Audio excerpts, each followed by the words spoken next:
C'était un symbole, c'était symbolique pour le peuple de Dieu, le peuple d'Israël. Alors le peuple montait là-bas pour aller prier, pour aller adorer le Seigneur. Donc c'était de manière symbolique que c'était érigé. Et rappelons-nous, avec tout ce qui se faisait dans le temple, les sacrifices, les adorations, les sacrifices d'oiseaux et d'animaux là, tout ce qui présageait Christ, qui typifiait Christ, qui annonçait la venue de Christ, ça se faisait symboliquement dans le temple. Alors tout le temple était érigé à cette époque-là pour cela.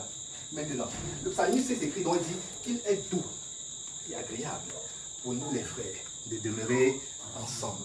Amen. Amen. Que le Seigneur vous bénisse. Amen. Prions, prions. Baissons la tête. Tendre Père, nous te sommes reconnaissants pour tes grâces, pour tes bontés, pour ta magnificence et pour la protection et tes faveurs que tu apportes dans nos vies. Seigneur, nous te remercions encore pour cette soirée. Merci pour nos bien-aimés frères, merci pour les sœurs et merci pour tous ceux dont, de près ou de loin, qui invoquent ton nom en tout lieu. Donne-nous, ô Dieu de gloire, de vivre ce moment merveilleux que tu as destiné au-devant de nous et que ton peuple dise Amen. Amen. Salut, voilà encore les uns les autres.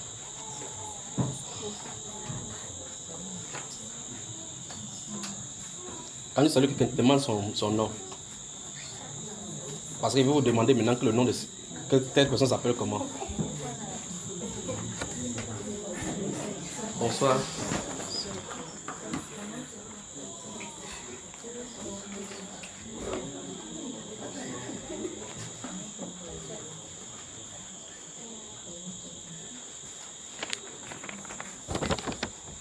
Je crois que je vois ici le devoir. Qui a fait le devoir sur les envies là? Bonsoir. Bonsoir. Vous êtes ici la semaine dernière quand il parlait de l'envie, répondez aux questions. Vous avez fait les recherches? Oui. Allons-y. Vous avez trouvé quoi?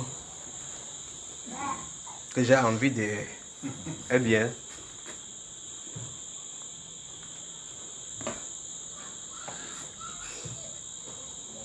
Qui a fait la recherche? Levez juste la main. Ok. Et commence par toi, mon cher. Qu'as-tu trouvé? Passo. Bonsoir. Que ça devienne simple, papa. Est-ce qu'il dérange encore? Il dérange un peu. La dernière fois, nous avons lu Matthieu chapitre 27, le verset 18, où il dit que c'était par envie que Dieu a... que Caïphe, enfin, Pilate savait que c'était par envie que les Juifs avaient réussi à... avait livré Jésus.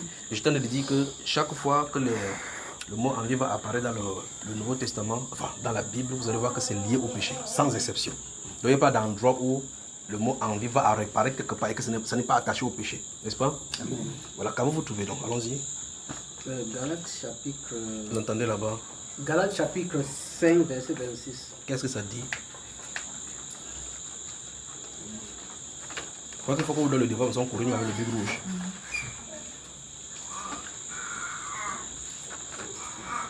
Tu connais le nom de celui-là? Oui,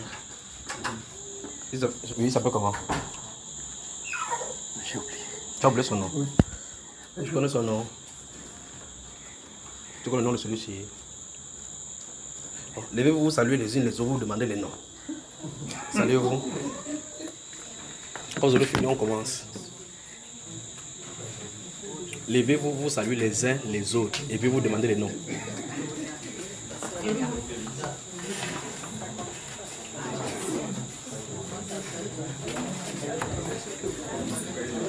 Si quelqu'un ne se lève pas, elle est chantable bien.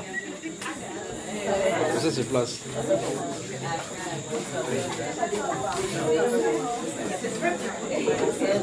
Donc vraiment, vous ne vous connaissez pas. Vous connaissez, vous avez oublié quoi.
Bonsoir donc.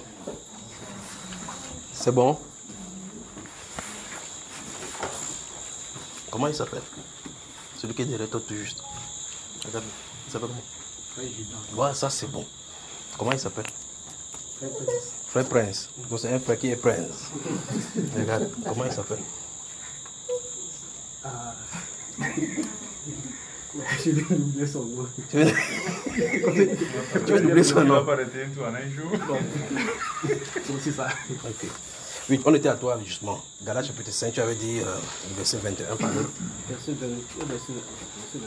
Oui. Il est écrit, je vais lire à partir de verset 19. Donc, combien de personnes ont fait? Il y a toi, il y a qui encore? Ok. Non, c'est bon, garde-le. Prenez mes messages. Notez dans ce message d'alerte parce qu'il y en a des centaines de morts qui sont liés à cela. Comme vous êtes deux qui avez fait cela, c'est bon, gardez ça pour vous, comme ça les autres n'en profiteront pas. Même ils travaillent. Même en classe, c'est tellement ils trichaient. Ils ont le devoir en commun. Ou bien tu dis dans ton cœur qu'ils avaient tout en commun. Et toi, mais tu vois de quoi? Ok. Ils avaient tout en commun.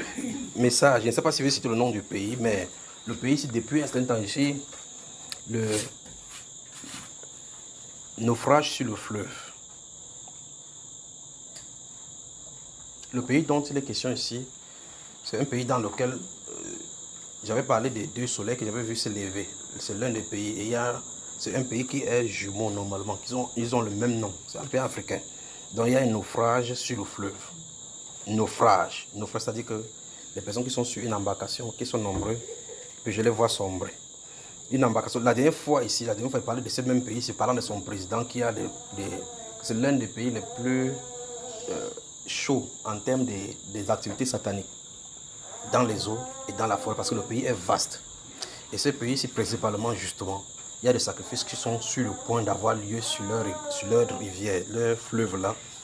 Ce sont des activités qui se passent en bas qui sont de faire. Ouais, pourquoi ils sont de dire, parlant même de ces pays-là, oui, il y a quelqu'un qui avait le drapeau de ce pays-là qui ne m'a pas donné, parce que je suis en train de prier à la maison. J'ai regardé ce pays-là parmi les drapeaux, je n'ai pas vu. Qui avait le drapeau de ce pays? J'avais désigné la personne pour ce pays-ci. Qui a apporté son drapeau? J'ai vu, mais le drapeau de ce pays-ci ne se trouve pas. Parce qu'il est en train de surveiller le pays, particulièrement le drapeau de ce pays-ci. Alors, une embarcation, bateau d'une certaine époque, d'un certain âge, c'est ça le vrai problème, qui transporte des centaines de personnes. Donc, c'est un naufrage.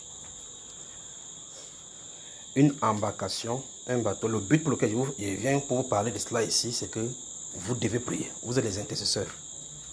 Vous devez prier.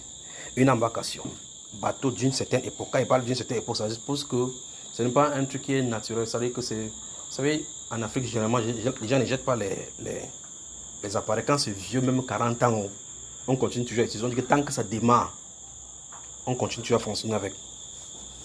Une embarcation, bateau d'une certaine époque, d'un certain âge, qui transporte des centaines de personnes.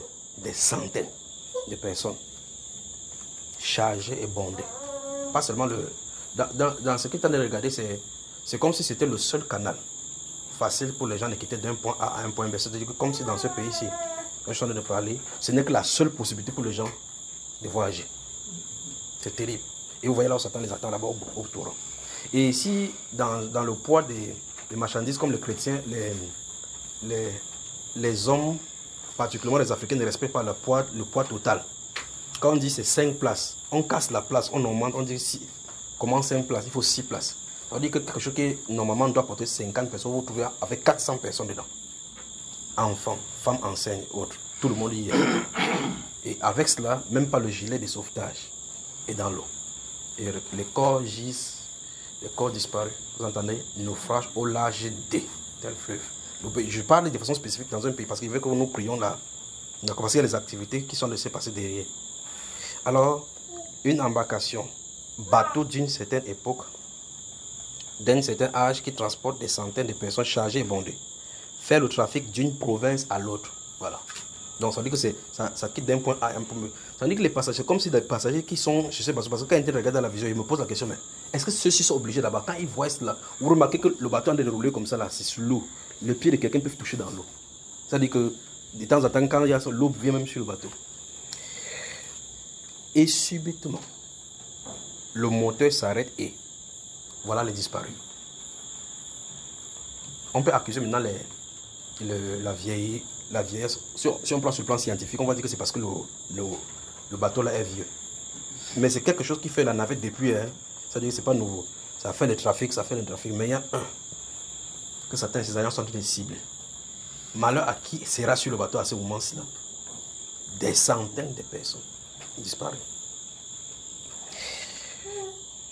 Puisse le Seigneur donner aux autorités de prendre des décisions drastiques dans le domaine du transport maritime pour une réforme qui permettra d'assainir ce secteur et d'offrir un emploi décent aux hommes et femmes dans ce domaine.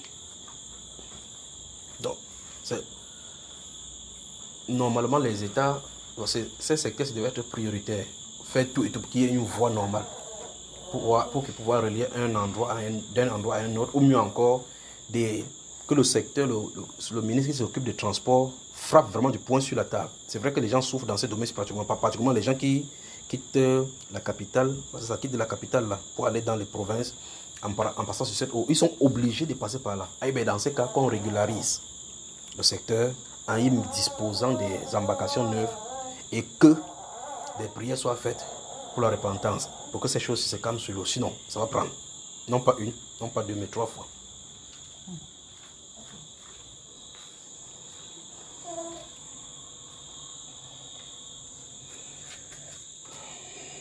Qui est disposé à prier? Vous êtes les intercesseurs, pas vrai? Qui est intercesseur? Voilà. Les intercesseurs. Vous avez quelqu'un a son drapeau encore ici? Quelqu'un a porté le drapeau? Si vous n'avez pas de drapeau, apportez. D'accord? On va surtout apporter le drapeau de la RDC, non? Un grand drapeau de la RDC. D'accord? Tu sais, la RDC est grand, non? Alors, élevons la voix et prions pour ces pays que le Seigneur donne à cette nation-ci la protection requise pour préserver cette vie-ci. Prions. Prions. Père, les activités sataniques se passent sous les eaux de ces fleuves et des morts par centaines. Le sang a été versé et a englouti beaucoup de personnes sur ces eaux. Mais ô Dieu de gloire, malgré les erreurs humaines, les esprits démoniaques se trouvent derrière. Prions au Dieu de gloire que tu préserves la vie de ceux qui y trafiquent. Bien plus, Père, que tu amènes le gouvernement, au Dieu, à assainir ce secteur. Donne-le la sagesse nécessaire de pouvoir mettre en place un système, au Dieu, de trafic dans cette zone. Père, je prie Dieu de gloire pour ces pays. Je prie pour la sagesse à ces autorités. Accorde-le la grâce, Père, de pouvoir gérer cette chose. Donne-leur au Dieu de gloire de marcher dans tes voies. Donne-leur de l'inspiration. Donne-leur de prendre des mesures drastiques afin, ô Dieu, que des vies soient préservées. Seigneur, la pauvreté ambiante, la recherche du travail, ô Dieu, et le déplacement des populations font à ce que ces personnes veuillent se déplacer à tout prix pour chercher le pain quotidien. Seigneur, Satan exploite ces souffrances pour prendre des vies. Père, au nom de Jésus-Christ de Nazareth, que tous leurs plans sous les eaux, pour faire échouer, au Dieu de gloire, les embarcations qui traversent au-dessus afin de prendre le sang. Que cela soit voué à l'échec au nom de Jésus. Et nous profitons, Père de gloire, pour prier pour tous les accidents de la circulation, les accidents sur les mers. Au nom de Jésus-Christ de Nazareth, Père, nous prions que tu manifestes ta gloire et tu veilles au Dieu de gloire sur ces personnes qui voyagent, que ce soit même sur nos routes à nous-mêmes. Au nom de Jésus-Christ. Au nom de Jésus-Christ de Nazareth. Profite pour prier pour le pays dont tu es intercesseur. Prie, prie, prie.